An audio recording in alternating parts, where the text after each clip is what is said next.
Hi friends, welcome to RS allrounder. இன்னைக்கு நம்மளோட YouTube சேனலில் பீட்ரூட் சட்னி தாங்க செய்ய போகிறோம். இது ரொம்பவே சிம்பிளாக செய்யக்கூடிய ஒரு ரெசிபி. டேஸ்ட் வைஸ் ரொம்பவே சூப்பராக இருக்கும். இந்த ரெசிபி இட்லி, தோசை, சாதம் எல்லாத்துக்குமே ரொம்பவே ஆப்டாக இருக்குங்க. பீட்ரூட் சாப்பிட மாட்டேன்னு சொல்கிறவங்களுக்கு கூட நீங்கள் இது மாதிரி செஞ்சு கொடுக்கும்போது நல்லா விரும்பி சாப்பிட்டுக்குவாங்க. டேஸ்ட் அந்த அளவுக்கு சூப்பராக இருக்கும். இப்போ வாங்க இந்த ரெசிபி எப்படி செய்யலாம்னு சொல்லிட்டு வீடியோக்குள்ளே போய் பார்க்கலாம்.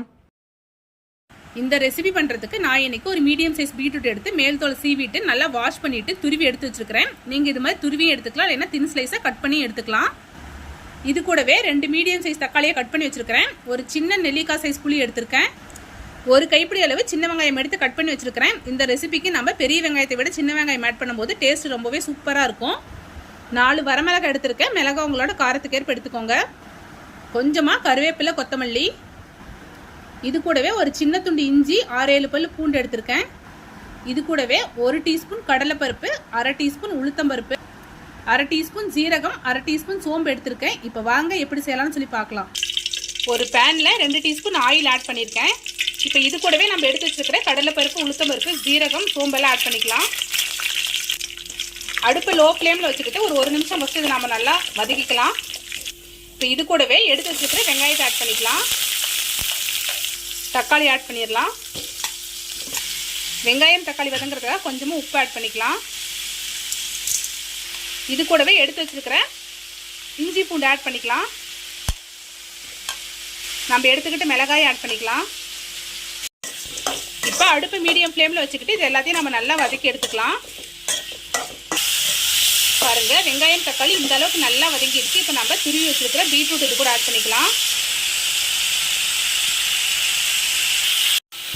இப்போ அடுப்பு மீடியம் ஃப்ளேமில் வச்சுக்கிட்டு பீட்ரூட் நல்லா வதக்கி எடுத்துக்கலாம். பீட்ரூட்டோட பச்சை வாசனை போய் பீட்ரூட் கொஞ்சம் எண்ணெயிலே நல்லா வெந்து வரணும். அது வரைக்கும் நல்லா வதக்கி எடுத்துக்கோங்க. அப்போ தான் சட்னி நல்லா டேஸ்ட்டாக இருக்கும். சப்போஸ் உங்களுக்கு அடி பிடிக்கிற மாதிரி இருந்தால் லைட்டாக ஆயில் கூட ஆட் பண்ணிக்கோங்க. இப்போ நல்லா வதக்கி எடுத்துக்கலாம்.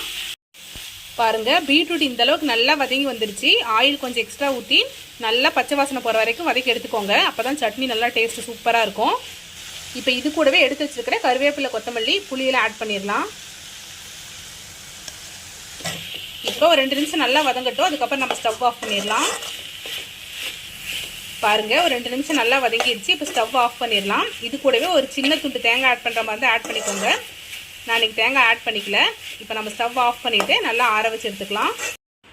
பாருங்கள், நல்லா ஆறிடுச்சு. இப்போ ஒரு மிக்ஸி ஜாருக்கு மாற்றிட்டு கொஞ்சமாக தண்ணி ஆட் பண்ணிவிட்டு தேவையான உப்பு ஆட் பண்ணி அரைச்சி எடுத்துக்கலாம். பாருங்கள், லைட்டாக தண்ணியும் கொஞ்சமாக உப்பு ஆட் பண்ணி நல்லா அரைச்சி எடுத்துட்டு வேறு ஒரு பவுலுக்கு மாற்றியாச்சு. இது கூடவே தாளிப்பு ஆட் பண்ணிடலாம். ஒரு தாளிப்பு கரண்டியில் கொஞ்சமாக ஆயில் ஆட் பண்ணியிருக்கேன். எண்ணெய் நல்லா சூடாகட்டும். எண்ணெய் நல்லா சூடாகிடுச்சு. இப்போ இது கூடவே கொஞ்சமாக கடுகு உளுந்து ஆட் பண்ணிக்கலாம். கடுகு நல்லா பொரித்து இப்போ இது கூடவே ஒரு கொத்து கருவேப்பிலை, ஒரே ஒரு வரமிளகாய் ஆட் பண்ணிக்கிறேன். இந்த தாளிப்பை நம்ம அப்படியே சட்னியில் ஆட் பண்ணிடலாம். இப்போ இதை நல்லா மிக்ஸ் பண்ணி விட்டுடலாம். அவ்வளோதான் ஃப்ரெண்ட்ஸ், நம்மளோட பீட்ரூட் சட்னி சூப்பராக ரெடி ஆயிடுச்சு. இதுக்கு தாளிப்பு ஆட் பண்ணலாம், இல்லைன்னா அப்படியே கூட சாப்பிட்லாம்.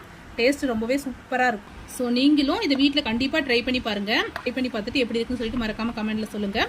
இது மாதிரி simple recipes and lunch box recipes videos நம்மளோட சேனலில் ரெகுலராக அப்லோட் பண்ணுவோம். இது மாதிரி வீடியோஸ் வேணும்னா நம்மளோட ஆர்எஸ் ஆல்ரவுண்டர் சேனல் மறக்காம சப்ஸ்கிரைப் பண்ணிக்கோங்க. இந்த வீடியோ உங்களுக்கு பிடிச்சிருந்தா லைக் பண்ணுங்கள், கமெண்ட் பண்ணுங்கள், மறக்காம உங்களோட ஃப்ரெண்ட்ஸ்க்கு ஷேர் பண்ணிக்கோங்க. தேங்க்யூ ஃப்ரெண்ட்ஸ், தேங்க்ஸ் ஃபார் வாட்சிங்.